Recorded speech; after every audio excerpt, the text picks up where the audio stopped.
Richard Nixon is finally going to prison on Roger Stone's back.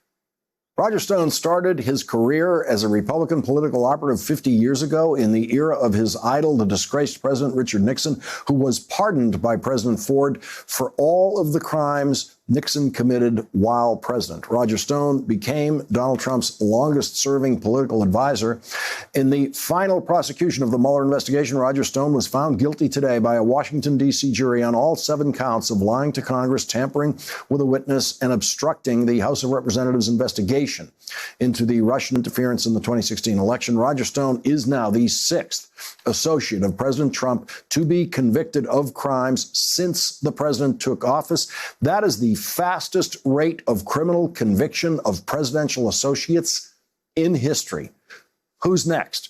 Gordon Sondland has already changed his under oath testimony once to avoid perjury charges, and today's revelation about the details of his cell phone call from a restaurant in Ukraine to President Trump will require Gordon Sondland to change his testimony once again next week in public. But will that be enough for Gordon Sondland to avoid Roger Stone's fate? Back with us, Glenn Kirshner, who has been at the courthouse every day of the Roger Stone trial and was there today when the verdict came in. Glenn, what does this verdict mean going forward for the investigation and for possible witnesses like Gordon Sondland? I would say, Lawrence, that Gordon Sondland better sit up and take note of what happened today to Roger Stone on the witness tampering front. And when he raises his right hand and he swears to Congress to tell the truth, he had better not play any games, because, you know, when you look at what has happened today alone on the witness tampering front, you've got President Trump sending out that tweet, that defamatory, threatening tweet to Ambassador Yovanovitch. As your previous guest, Professor Lawrence Tribe, said, that sort of fits the bill for witness intimidation. And then over in federal court today, you have Roger Stone being convicted of witness tampering. You know, you have to start to wonder, when applicants for jobs apply to the Trump administration and they show their resumes, do the folks look at it and say, well, you know, that all looks good, but how are you at tampering with witnesses?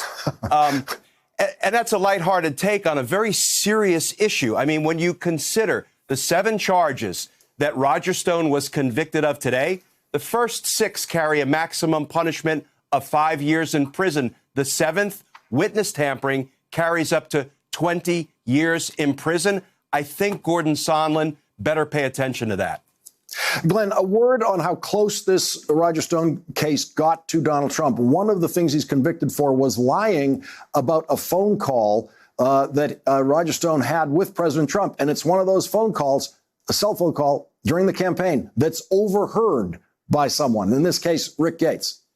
Yeah, how close did it get? It bumped right up against Donald Trump because of that phone call, which showed, according to Gates' testimony, that President Trump was intimately involved in real time, courtesy of Roger Stone, with the WikiLeaks dump. So that sure looks more like just passively receiving information. It looks like coordination, and it looks a lot like a conspiracy.